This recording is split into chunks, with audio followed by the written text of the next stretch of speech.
y estaba llorando una noche y mi esposa se levantó, no éramos pastores en ese ínter, y le digo a mi esposa, ¿te ayudo? Me dice, ¿me quieres ayudar? Entonces, duérmete, descansa y sal mañana y triunfa, porque no me sirve que me cargues al niño ahorita. Lo que realmente va a servir es que tengas éxito. Yo programé mi vida a los 27 años, programada toda hasta los 78. Programada. Desde los 27. Desde los 27, Wow. toda programada. Y voy en esa programación. Después de ser drogadicto durante muchos años, arruinado económicamente, y Dios tocó su vida apenas entrando. No le había hablado a nadie, nadie había tratado con él. Simplemente al entrar, un impacto en él tan fuerte de convicción ante Dios, que fue transformado por Dios de tal manera que nunca más volvió a drogarse. Un hombre al cual lo secuestraron y años antes, o 2, 3 años antes, le quitaron un dedo, lo torturaron, y enseguida de él está un hombre que se había dedicado a ser sicario, y los dos están sentados y son amigos, y son cristianos, y cambiada su vida, y son otra clase de personas muy distintas.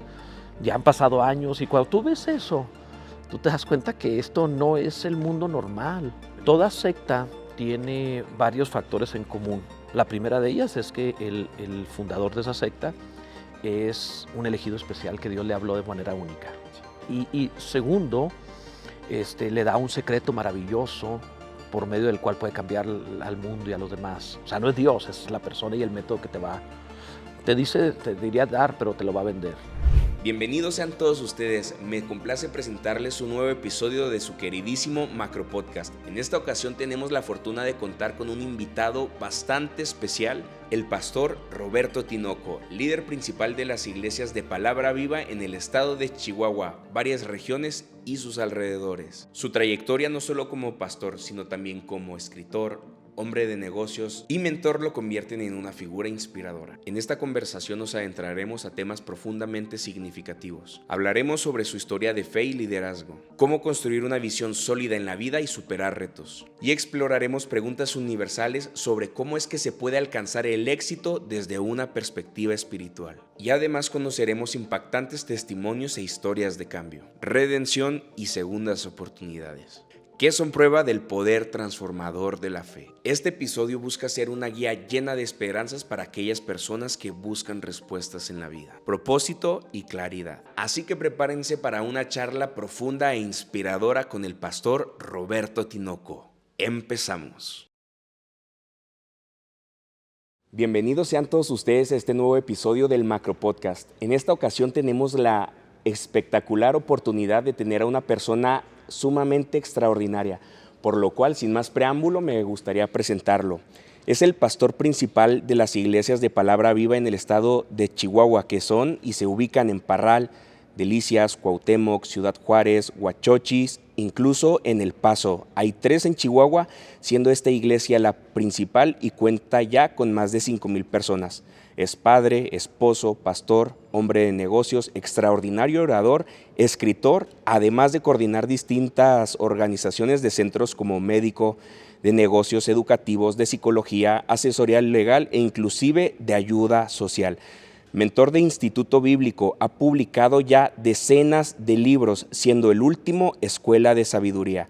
Palabra Viva cuenta ya con su propio colegio bilingüe y hasta su propio programa de radio. Así que ayúdenme recibiendo con un fuerte aplauso a nuestro pastor Roberto Tinoco. Gracias. La verdad, qué presentación. Ya dije, si le pone ahí que también lavo y plancho ajeno, ya con eso completamos toda la... Gracias, te lo agradezco mucho. Gracias, pastor, a usted por acompañarnos a nosotros en nuestro podcast. Créame que es un honor estarlo recibiendo aquí. He visto que actualmente ha logrado consolidar un sinfín de entidades donde la gente se puede apoyar, pero el día de hoy me gustaría desmenuzar ese trayecto o ese proceso y conocer su historia. Así que, por favor, pastor, platíquenos cómo considera que comenzó todo. Bueno, casi por casualidad, aunque sabemos que dentro de nuestra fe es Dios el que está detrás de esto, pero yo le fui huyendo un poquito al ministerio, y de manera que, siendo cristiano, estaba en una congregación, me pedían que fuera pastor, me cambiaba a otra, me pedían que fuera pastor, me cambiaba a otra, incluso me moví de denominación en su momento. Pero en la última iglesia, antes de ser pastor, mi pastor falleció. y como consecuencia de eso la iglesia me pidió que me hiciera cargo en el pastorado, así que lo que sucedió fue que literalmente tuve que entrarle por la necesidad de la iglesia y así fue como comenzó una tremenda aventura con un pequeño grupito de personas y a partir de ahí la gracia de Dios ha sido extraordinario, ha crecido de una manera espectacular en iglesias y en la gente y estoy feliz de lo que Dios ha hecho, pero creo que esto tiene que ver mucho como estar en el momento justo, con la actitud correcta para que pueda funcionar o empezar ese cambio, esa vida, eso es lo que quieres hacer.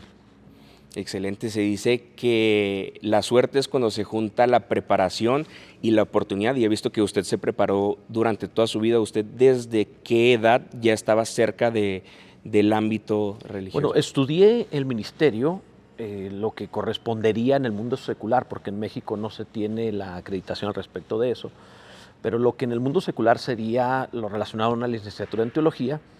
De los 16 a los 26 años, todo ese tiempo lo estuve estudiando sin entrar al ministerio y el ministerio entró cuando tengo 27 años de edad. Entonces me fui preparando porque quería hacerlo, pero como en ese ínter me estaba yendo muy bien en los negocios fuera de la iglesia, pues la verdad me llamaba mucho la atención que me estaba yendo bien y financieramente con 3 hijos, una esposa, uno dice, pues mejor más adelante me dedico a la iglesia, sobre todo porque en Chihuahua no era fácil encontrar una congregación que le diera una buena vida a un pastor. Por lo general los pastores tenían muy mala vida, tanto de salud como económica. Entonces yo pensaba en dedicarme a los negocios, desarrollarme económicamente y después entrar al ministerio. Cuando ya no hubo oportunidad de seguir en los negocios en el sentido de que la iglesia me necesitaba, dejé todo y me metí. Y sí, fue difícil al principio, pero fue creciendo. Excelente, me da mucho gusto. ¿Cómo fueron esos primeros pasos para entrar al mundo y poder ser un pastor y servir a una iglesia? ¿Cómo nace Palabra Viva? Bueno, no la fundé yo, la fundó mi pastor, repito, pero él falleció, dejó un pequeño grupito que teníamos que levantar, construir, edificar, pagar mucho que se debía, tanto en materiales, terreno, muchísimas cosas, y salir adelante sin las finanzas, porque la iglesia era muy pequeña y no tenía fondos para ello. Así que tomé la decisión en ese ínter de no tener un salario y meterme en fe, literal. Y vivíamos como familia del trabajo de mi esposa, literal. Así estuvimos algunos años y ella fue genial, porque no reclamó y todo lo pagaba ella y no reclamó, no peleó para que yo pudiera dedicarme al sueño. En ese ínter tener a una mujer así es fuera de serie. Es otro nivel, porque eso es posible cuando tienes a alguien que te hace sentir grande. Te cuento una anécdota pequeña. Estaba nuestro primer hijo recién nacido, tenía muy poquito y estaba llorando una noche y mi esposa se levantó, no éramos pastores en ese ínter, estábamos empezando, y no en el ministerio, sino empezando en la vida, en los negocios, etc. Y le digo a mi esposa, ¿te ayudo? Me levanté en la noche y le digo, ¿te ayudo? Me dice, ¿me quieres ayudar? Entonces, duérmete, descansa y sal mañana y triunfa, porque no me sirve que me cargues al niño ahorita. Lo que realmente va a servir es que tengas éxito. Y cuando tienes una mujer así, te das cuenta que no puedes fracasar, que tienes que ser impulsado a lograrlo. Quien en ti y está esperando a que des lo mejor. Exacto, confía en que lo vas a lograr y tienes que creer. Si alguien más lo ve, debes verlo tú.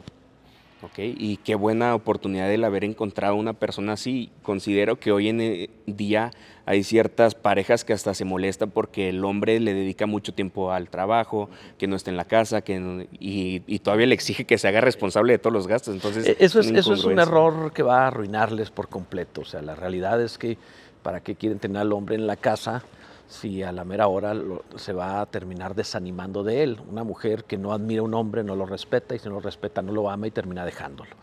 Pero cuando una mujer ve a un hombre que tiene éxito, lo va a admirar, respetar y lo va a amar y va a seguir siempre con él. Entonces un buen consejo a los hombres es, no se van a la casa, váyanse a trabajar. A trabajar, sí. Es correcto. Y aquí andamos todos sí. nosotros. Gracias, pastor. ¿Qué desafíos enfrentaste a consolidar ya más iglesias y cómo lo superaste? Todo era dar pasos en fe, sin tener las finanzas. Lo más difícil era eso, no tener las finanzas, no tener la gente, porque no te puedes lanzar a la guerra si no tienes ejército, pero te tienes que lanzar de todas maneras. Entonces los desafíos eran no tener los elementos, los recursos. Tienes una visión, pero no tienes provisión.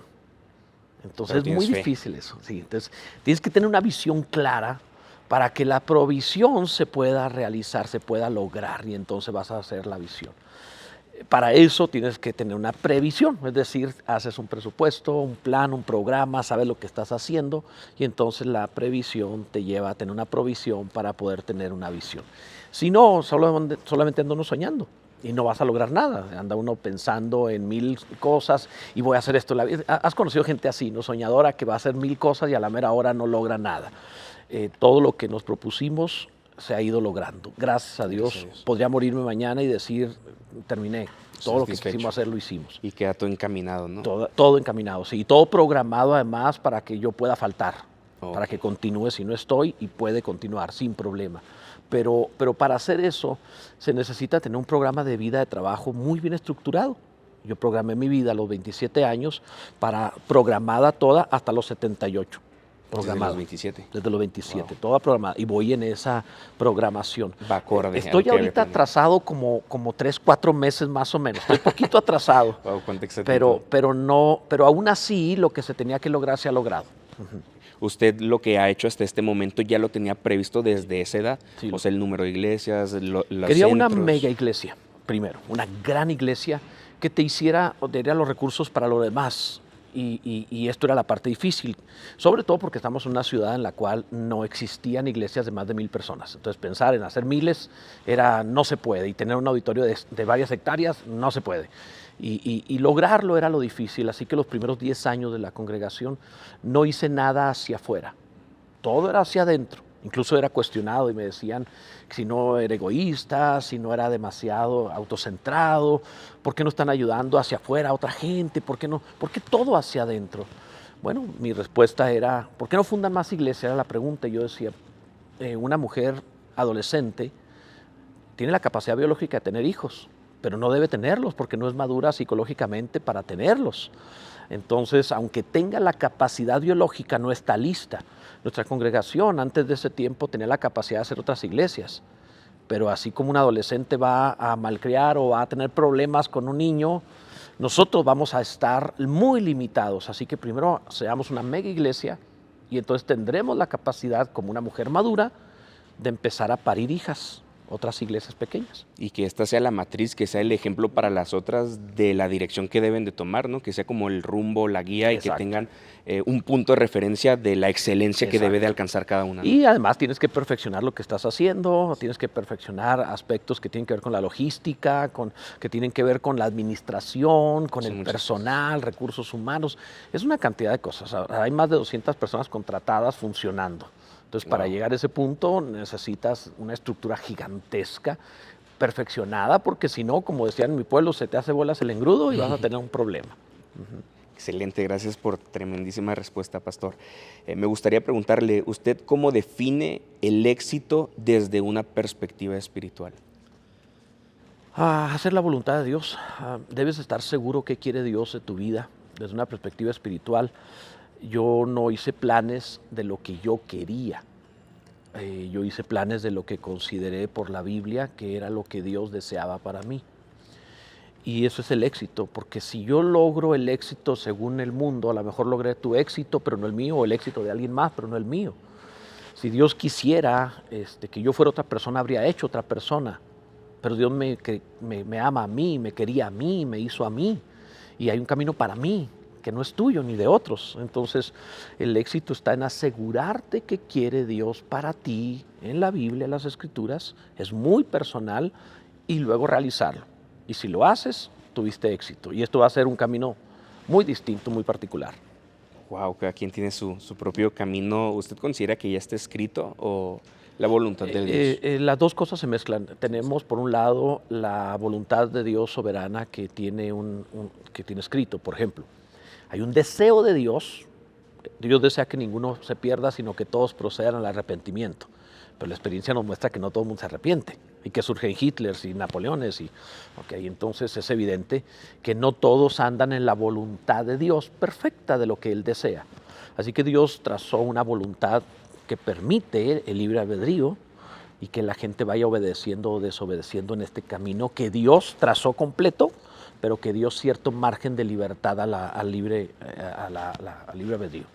Y esto es una mezcla de manera que Dios puede dar recompensas o castigos según nos ajustamos a su plan o nos separamos del mismo. Me parece perfectamente razonable. Muchas personas piensan que el éxito, el dinero, la espiritualidad y la iglesia no deberían de estar relacionados y deberían de permanecer separados. ¿Usted qué puede opinar sobre esta percepción? De nueva cuenta va muy ligado al llamado de cada uno. Por ejemplo, si yo hubiera sido un cristiano llamado en un país musulmán en donde los están persiguiendo y matando, pues evidentemente la voluntad de Dios para mí en ese lugar es que estaré escondido, es que tendré necesidad, habrá padecimientos, lo más probable es que tendré hambre y frío, y a lo mejor castigo y cárcel, porque eso es mi parte en la vida, eso es lo que me correspondió vivir.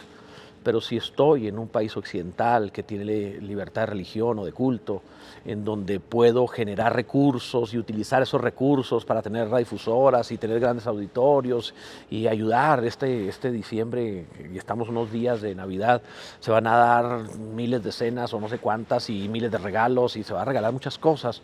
Bueno, estamos en una posición muy distinta, entonces no está desligado si fuiste llamado en esa posibilidad. Pero no todos tienen esa posibilidad. Entonces, no se debe hacer una regla general para todo el mundo diciendo nadie puede o todos deben. No, es un llamado muy personal. Sí, cada quien, Dios tiene algo preparado para cada quien. Sí, me tocó vivir una época maravillosa, ¿verdad? A Salomón lo llamaron para ser un rey y ser rico, y la gloria de Salomón la presumió Jesús, la gloria de Salomón. Pero Pablo le cortaron la cabeza, Nerón lo mató, entonces es muy distinto a la vida a la cual Dios llamó a cada uno. Entonces no es que la iglesia esté ligada o desligada, qué época le tocó vivir, qué parte geográfica, qué condición económica, política, social le tocó vivir para saber cómo debe ser esa congregación. Ok, perfecto, lo comprendo. ¿Qué principios bíblicos aplicas en tus decisiones como hombre de negocios y de iglesia? Bueno, me baso mucho en lo que hago en el libro de Proverbios, porque Proverbios es muy práctico para la toma de decisiones. De hecho, el último libro que escribí, que mencionaste, es un resumen capítulo a capítulo del libro de Proverbios, se llama Escuela de Sabiduría. Y el propósito es aprender a tomar decisiones de acuerdo al libro, de acuerdo a la Biblia, y que nos ayuda mucho a saber qué hacer en toda circunstancia. La Biblia es un libro de principios. Cuando lo vemos como un libro de leyes o de reglas, no sabemos aplicarlo, no encontrar. Es que aquí no dice qué color compró el carro, o sea, no me va a decir. La Biblia es un libro de principios, y cuando empieza a aplicar los principios a la vida, entonces se vuelve un libro muy práctico que te ayuda a vivir. Entonces generalmente así lo hago. Es como tu organismo, tú lo puedes tratar de trabajar como una organización, y lo que vas a provocar con tu cuerpo es, con leyes estrictas, lo vas a dañar, porque a lo mejor lo que tú comes no te hace daño a ti, pero a otros sí, y viceversa. Entonces no puedes manejar leyes contigo, pero si tú manejas hacia tu cuerpo, no como organización, sino como organismo vivo, manejas principios vitales, vas a poder manejar muy bien tu cuerpo para mantenerlo saludable. Entonces así manejo la vida, con los principios de vida de las Escrituras. Entonces, ¿usted considera que la Biblia es un libro de principios que, si los riges en tu propia vida, te va a empezar a dar entendimiento y vas a saber qué decisiones son mejores tomar en la vida? Sin lugar a dudas, sin lugar a dudas. O sea, la Biblia son como pequeñas porciones de Dios en forma de vida que te ayudan a vivir. Entonces, conforme lo comes, metaboliza en tu ser y te ayuda a tomar decisiones sabias, y poco a poco se vuelve una tendencia. Erras 1 de 10, cuando al principio errabas 9 de 10, ¿verdad? Entonces se hace una tendencia en tu vida para tomar decisiones de acuerdo a la Biblia como principios vitales, y eso es algo extraordinario. La gente luego dice, es que todo le sale bien. Bueno, Él prometió, si no te apartas de este libro, la Biblia, harás prosperar tu camino y todo te saldrá bien. Perfecto. Bajo sus palabras, su perspectiva, su experiencia, conocimiento y entendimiento, me gustaría mucho preguntarle a usted qué considera que es Dios o cómo lo explicaría. Ok, primero que nada, Dios es una persona, en este caso 3 personas, el Padre, Hijo y Espíritu Santo. Entonces Dios es personal y quiere desarrollar una relación. Sin embargo, se trata de alguien muy diferente en el sentido de que Él es infinito y yo soy limitado. Por tanto, tiene que expresarse a mí en la forma que yo entiendo.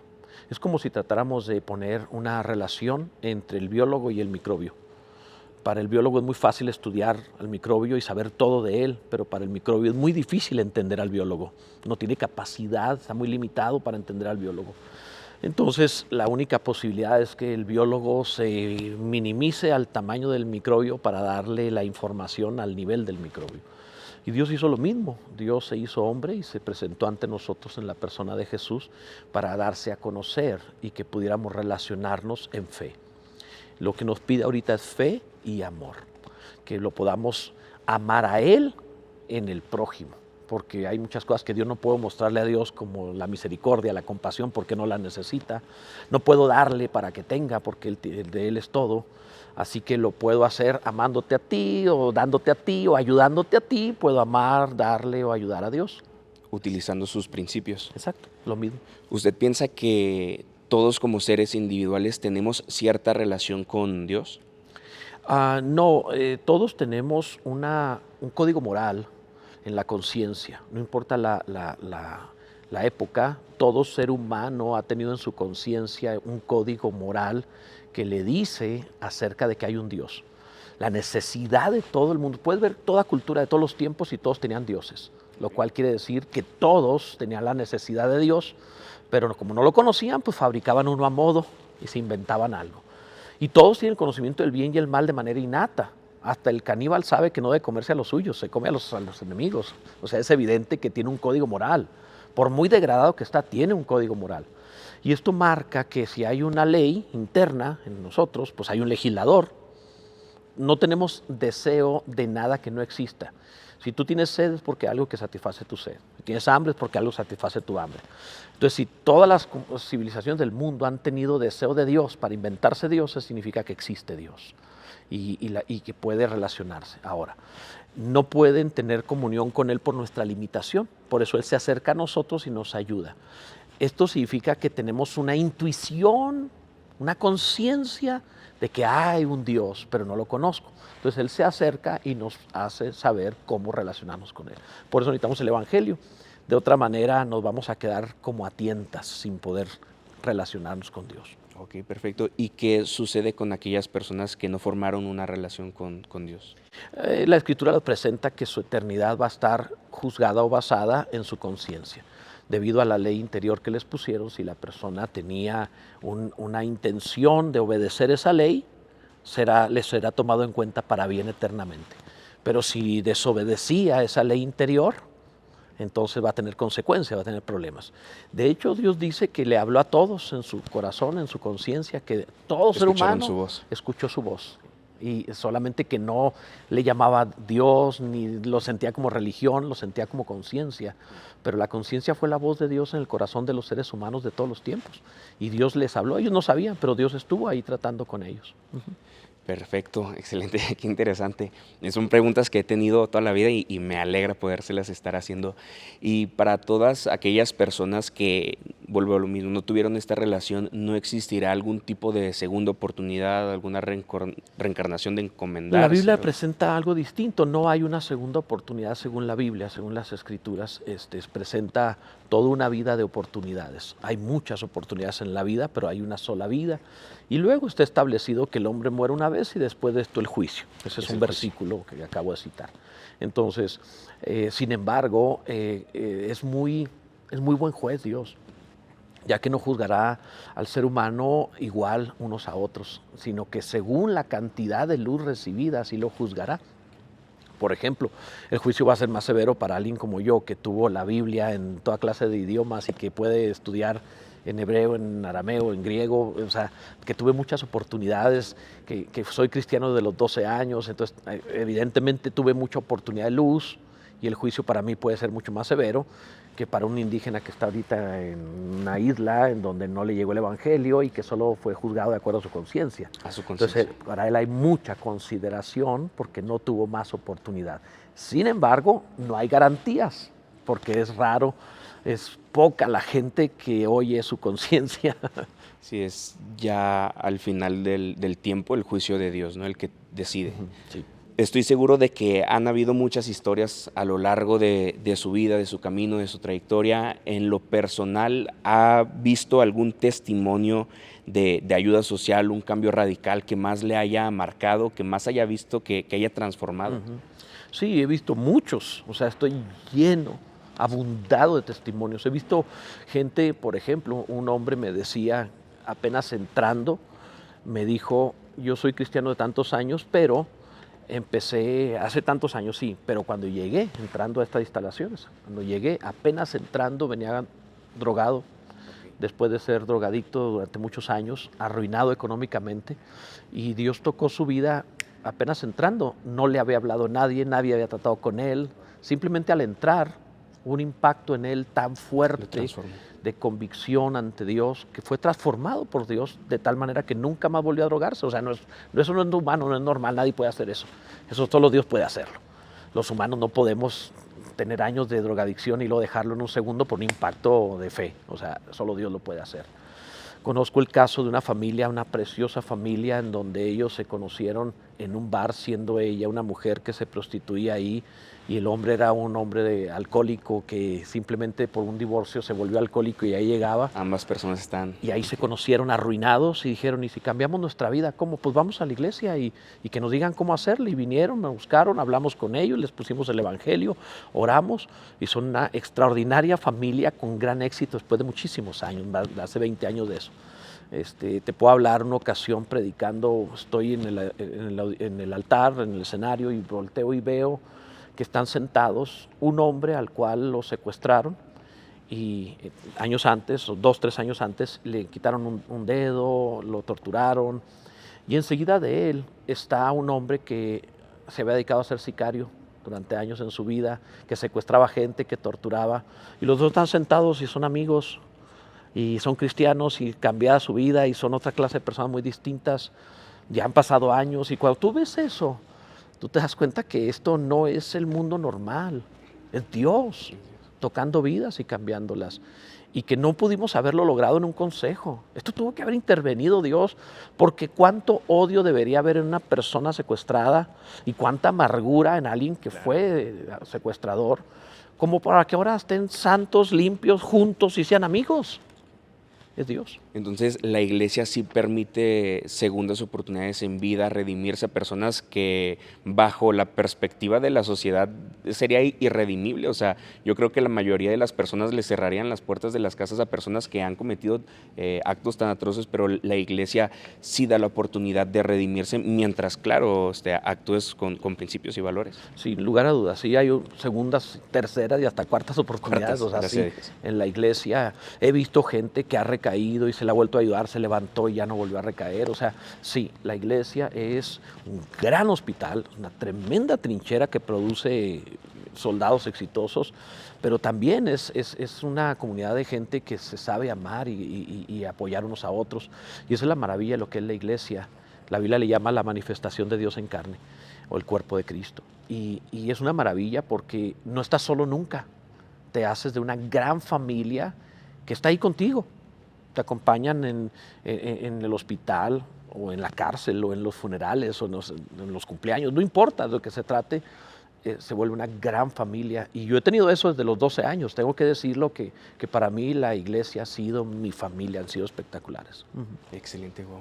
Para aquellas personas que desconozcamos, la Biblia viene siendo la inspiración de Dios a través de las personas para que escriban su palabra, como nos platicabas de la persona que está observando el microorganismo y le dé las instrucciones y las reglas. Sí, la Biblia, algunos la ven la Biblia simplemente como un manual de operaciones de una religión, pero no es eso la Biblia. Para otros se trata de un libro cerrado que no le entienden. No, tampoco es eso. ¿Qué es la Biblia? La Biblia es la expresión de Dios, es decir, Jesús se le llama, aparte de Jesús, se le llama el verbo o el logos. En griego es el logos, la fuente inicial que creó todas las cosas. Y la Biblia es ese logos, la palabra, es ese verbo, solamente en forma de tinta. Es Cristo en pequeñas porciones, es Dios en porciones de vida para ti. Entonces, cuando uno se acerca a la Biblia a oír a Dios, y yo oro para hablarle y leo la Biblia para que me hable, y cuando hago esta combinación de orar y leer, es una relación con Dios muy viva, muy distinta. Si busco en la Biblia cosas sobre Dios, voy a aprender cosas.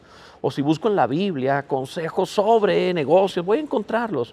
Pero esa no es la forma. La forma es, hablo a Dios sobre lo que estoy leyendo y ahí es donde estoy oyéndole a Él lo que Él piensa, lo que Él siente. Es una conexión mutua de ambas partes. Estás hablando con alguien y estás recibiendo la respuesta. Y ahí en la respuesta no es un asunto solo intelectual, sino que ahí al hacer esto, recibo logos, recibo a Cristo, recibo porciones para que Cristo vaya siendo formado en mi vida, a fin de que espíritu, alma y cuerpo, todo mi ser, empiece Cristo a formarse. Y ahí empieza a suceder el milagro de una nueva criatura, el milagro de alguien diferente.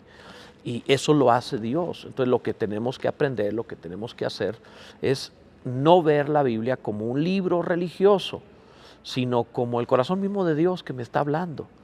Jesús dijo, de la abundancia del corazón habla la boca. Entonces la Biblia, siendo la palabra de Dios, es el corazón de Dios. Entonces hay que ir a eso. Oro sobre lo que estoy leyendo y ahí estoy oyéndolo a Él. Y la Biblia se abre en un sentido muy distinto. Te pongo un ejemplo sé que la respuesta duré, muy fácil. Mira, por ejemplo, si yo leo en la Biblia que dice, no comas el animal que rumia pero no tiene la pezuña hendida. O si no tiene la pezuña hendida, pero sí rumia, o sea, a la inversa. Tiene que tener la pezuña hendida y rumiar para que lo comas. Alguno está leyendo solo nutrición, nada más. Y dice, bueno, entonces a lo mejor por eso no debo comer, no sé, cierta clase de animales. Pero no, lo que te está diciendo es, ten mucho cuidado cuando encuentres a alguien que rumia, habla, pero no tiene pezuña hendida, no camina correctamente. Aprende a alimentar tu vida del que habla, pero también practica, camina en lo que habla. Entonces la Biblia se vuelve viva, porque estás entendiendo el espíritu de la letra y ahí te vas mucho más allá de solamente reglas religiosas. Un significado. Recientemente han estado teniendo un mayor impulso ciertas posturas, podrá estar a lo mejor en desacuerdo o en acuerdo con estas posturas. No sé si haya escuchado hablar acerca de estas mismas, pero hay ciertas posturas como se podría decir la teoría del huevo o el curso de milagros. No sé si ya haya escuchado hablar de ello y en caso de que sí, ¿cuál sería su opinión? El problema que hay cuando buscamos métodos para lograr cosas es que falsificamos a Dios. Y Dios no necesita una falsificación ni un método. ¿Cuál es el método de Dios? A un hombre que estaba sordomudo le escupió en la lengua para que pudiera hablar. A un hombre que no podía oír le puso los dedos en los oídos. O sea, cada milagro era distinto, cada trato era diferente. Entonces, cuando se hacen métodos así, es el hombre falsificando la obra de Dios. Y eso va a terminar mal, va a terminar mediocremente. Dios no deja las cosas a medias. Nunca el sol se quedó sin terminar el ciclo, la tierra alrededor del sol. Todo lo termina, lo hace. Y cuando hacemos cosas humanas, falsificando, cuando ya no me funciona, tengo que inventarme otra cosa para continuar. Es como estarle dando vuelta a los palos esos, a los discos chinos que los ponen en un palito y le están dando vueltas. Vas acá y ya te está deteniendo el otro, tienes que regresar a darle vueltas al primero. Entonces son obras humanas y es impresionante lo que el hombre puede lograr sin Dios, pero termina frustrado. Sí, he escuchado en algunos lugares donde he visto información, me generó cierta curiosidad y investigué un poquito sobre ello y me gustaría igual conocer también su oportunidad de este libro, el Curso de Milagros, al cual me está refiriendo hace unos momentos. Se supone que una psicóloga por los años de 1970 y tantos, 80 y tantos, no recuerdo la fecha exacta, que dice que Jesús le empezó a hablar en su cabeza y le empezó a describir qué era lo que Hacía para- realmente había dicho en sus parábolas con los evangelios hace 2000 años y se lo empezó a simplificar y empezó a escribir un libro. ¿Usted está de acuerdo que eso haya sucedido? No, es peligroso. Toda secta tiene varios factores en común. La primera de ellas es que el fundador de esa secta es un elegido especial que Dios le habló de manera única. Todos, sea quien sea, o sea, tienen la característica de que Dios le habla de manera única, como un individuo elegido especial, porque no se te aparece a ti, no te habla a ti, se le habla a ella. O sea, y segundo, le da un secreto maravilloso por medio del cual puede cambiar al mundo y a los demás. O sea, no es Dios, es la persona y el método que te dice, te diría dar, pero te lo va a vender, va a sacarte provecho de alguna manera. Y tres, si no eres una persona que entra en su método, lo más probable es que te vas a quedar muy limitado y no vas a lograr nada en la vida y por eso te pasa lo que te pasa, porque no estás entendiendo el gran secreto. Todas las sectas tienen esas características y son muy peligrosas. Jesús lo que vino a hacer es conectarnos con Dios, con el Padre. No vino a conectarnos con un método, una forma, ni siquiera la religión como tal o la denominación como tal, sino que tú tengas una relación con Dios, que tú amas a Dios y a tu prójimo de manera personal y práctica. Cuando habló de estas cosas, mencionó cosas tan prácticas como si alguno tiene hambre, dale de comer.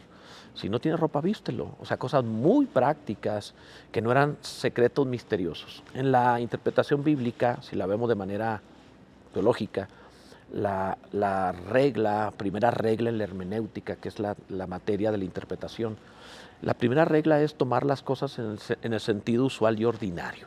Esto significa ver la Biblia de manera en el idioma que nosotros conocemos y no como grandes misterios imposibles, no, simplemente en el sentido usual y ordinario.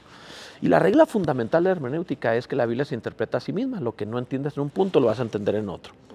Entonces, si sigues leyendo, pero cuando una persona tiene que salirse de allí porque por separado, de manera mística, Dios le dijo qué era lo que realmente significaba, cuidado, es caldo para secta. Ok, perfecto. ¿Qué personaje bíblico inspira o refleja más su propia historia? ¿Con cuál empatiza más? ¡Wow! ¡Qué pregunta! No lo sé, creo que tengo un poquito de muchos porque me he encontrado en distintas épocas de mi vida identificándome con alguno. Quisiera estar cerca de Pablo, pero me parezco más a Pedro, porque Pablo era un moza en religión, mientras que Pedro se equivocaba cada rato, entonces creo que me iría más fácil identificarme con Pedro que con Pablo. Quisiera la diversidad de David, que podía ser desde un estadista, un guerrero, un músico, o sea, una diversidad enorme de talentos. Pero cuando yo canto y aplaudo ya es una hazaña, hacer las dos cosas al mismo tiempo, entonces no tengo para nada, me toca eso. Creo que tengo muy poquito de cada uno y a lo mejor si en aquel día, en la eternidad, entrando a la eternidad, nos pasan la película llamada Jesús o Yeshua, en donde nos presentan todo de lo que se trató esta historia, pues a lo mejor más que estar identificado con ellos, voy a estar en los extras, cuando pasan esos, el hombre de negro que estaba parado enseguida del semáforo. Creo que así voy a aparecer, o sea, en los subtítulos, en la lista de todos los extras que no tienen nombre. Me parece que más bien me identificaré así con los que en la Biblia no tienen el nombre, sino estuvieron ayudando como extras en las historias, más que ser personaje principal. Ok, ¿usted considera que para Dios haya más y menos importante dentro de las vidas? No, sí hay algunos que fueron más importantes que otros. Sí. Por ejemplo, cuando Aarón y María hablaron de Moisés, Dios le dijo, a mi siervo Moisés le habló cara a cara. Cuando haya profeta le hablaré en sueños y visiones, pero a mi siervo Moisés cara a cara. O sea, los quitó ahí, no anden hablando de él. Tenía una relación especial. A Abraham le llamó mi amigo Abraham. A David era su amado. Entonces, sí, hay algunos que eran favoritos y Dios de hecho presume a gente como Job, como Daniel, o sea, Samuel, a ellos tres los presume como top, así como de lo mejor que tenía. Entonces sí, hay algunos que eran como sus juniors, sus favoritos. Sí. Excelente. Me intriga y me interesa saber mucho, después de que termine esta experiencia llamada vida, que tenemos la oportunidad de experimentar, vaya, ¿usted qué piensa, o según las escrituras, qué es lo que pasa después de esta misma? Ok. No fuimos hechos para la tierra. No fuimos creados para 70, 80, 90 años en la tierra. Fuimos creados para la eternidad. Jesús identificó o presentó la muerte como un parto. Él habló de la muerte diciendo cuando una mujer va a dar a luz tiene dolor, pero una vez que ha dado a luz se olvida de su dolor por el niño que ha nacido. Pero estaba hablando de la muerte, de manera que lo que está diciendo es que la vida en este mundo es como estar en un vientre. Es un tiempo de gestación del que verdaderamente vas a ser. Y la Biblia dice que después, cuando entras a la eternidad, Dios te dará un nombre nuevo, el verdadero nombre, la verdadera persona que eras, un nuevo cuerpo glorioso que puede estar en lo eterno, que no se envejece, no se enferma, no se muere. Entonces no has empezado, no has nacido a la eternidad. La Biblia lo presenta de esa manera. Ahora, ¿cómo es? No lo dice. Es muy clara la palabra al decir que son cosas que ojo no vio, ni oído yo, ni han subido a corazón de hombre. O sea, no lo hemos imaginado nunca, ni siquiera está dentro de nuestra imaginación lo que habrá de ser la eternidad. Pero sí habla acerca de salvación y condenación eternas, sí lo habla. Ok, sí lo habla, perfecto. ¿Cuál considera que es el rol de una mujer en la vida de cualquier hombre? Muy bien. Cuando Dios creó al primer hombre, lo creó solo, porque estaba representando que Dios estaba solo. Y luego le puso animales para que les pusiera nombre y vio que no había nadie como él. Y dijo, ¿por qué no hay ninguno como yo? Okay. Dios estaba contando la historia de él en la maqueta de imagen y semejanza a Adán. Entonces estaba diciendo, estoy solo en la eternidad, no tengo con quién compartir mi amor. Entonces durmió Adán y le abrió su costado y sacó una costilla. El original dice una cosa curva, un poco de ADN para formar a una mujer. Como Dios estaba contando ahí, yo estoy solo y voy a tener que hacerme hombre y en una cruz un soldado me va a abrir el costado y esta obra de redención va a producir la iglesia como mi compañía. Antes de que Dios creara a Eva, Dios dijo que el hombre no era bueno. Dijo, no es bueno que el hombre esté solo. Okay. Cuando creó a Eva, dijo, es bueno en gran manera. Cuando los creó a los dos, es bueno en gran manera. Y los creó hombre y mujer y los bendijo. En otras palabras, ¿cuál es el papel de ella? Completar la creación. Simplemente no estamos completos si no hay hombre y mujer.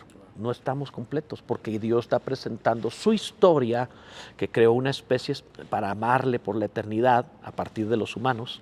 De ahí la sacó para producir su compañía eterna. Y él tuvo los cielos con toda clase de criaturas celestiales y querubines, ángeles, serafines, pero no había nadie a su imagen y semejanza. Como Adán le puso nombre y no había nadie como él. Quería a alguien especial. Entonces, ¿qué representa la mujer? Representa el completar el amor, el total. El mundo no funciona sin ellas. La vida no funciona sin ellas. Simplemente todo se desmorona sin ellas. Y en esto existen roles normales, biológicos, irreemplazables, porque no podemos negar que yo no puedo parir y una mujer sí. Hay roles de diseño. Y yo puedo a lo mejor utilizar una cuchara para quitar un tornillo, pero voy a destrozar la cuchara, porque está fuera de diseño. Necesito un destornillador para hacer eso. A la medida. A la medida, hecho para eso. Entonces puedo cambiar los roles y voy a producir un caos universal. Pero si me ajusto a los roles de diseño, vamos a funcionar maravillosamente. Me preguntan cosas como, ¿quién debe dirigir la economía en el hogar, el hombre o la mujer? Y yo suelo preguntar, ¿quién de los dos es más bueno en su matrimonio para manejar el dinero? Porque si ella lo maneja mejor, deje que la maneje ella, para que se complementen. Usted lo tira, ¿para qué lo maneja usted? Pero si lo manejas mejor, manéjalo tú. O sea, que lo haga mejor. Diseño, sí. El diseño, o sea, obedezcan el diseño. Si obedecen el talento, el diseño les va a ir bien. Para lo que fueron creados. Para lo que fueron creados. Obviamente, yo no tengo voz para cantar, no me dedico a cantar. O sea, es evidente que el diseño denuncia el propósito. Entonces, ¿cuál es el rol de la mujer? Completar la creación para que entre los dos podamos ser todo lo que Dios deseaba que fuéramos. Y dentro de este diseño particular implica que habrá mujeres que puedan tener toda clase de roles. Por ejemplo, puede ser muy peligroso que una mujer tenga que atender un pozo petrolero y poner esas tremendas máquinas. Sí. Puede ser peligroso. Yo no la pondría por la fuerza. No está diseñado para eso. La van a lastimar, no hagan eso, ¿verdad? Entonces, diseño. Obedezcan el diseño y les va a ir muy bien. No tiene que ver con quién es más, quién es menos. Porque si quitas a la mujer, se desmorona el hombre, se acabó. ¿Cuánto habría durado el hombre cuando lo sacan del huerto sin la mujer? Nada. A ver, se envejece y se muere y se acabó la humanidad. ¿Cuánto habría durado ella sin él?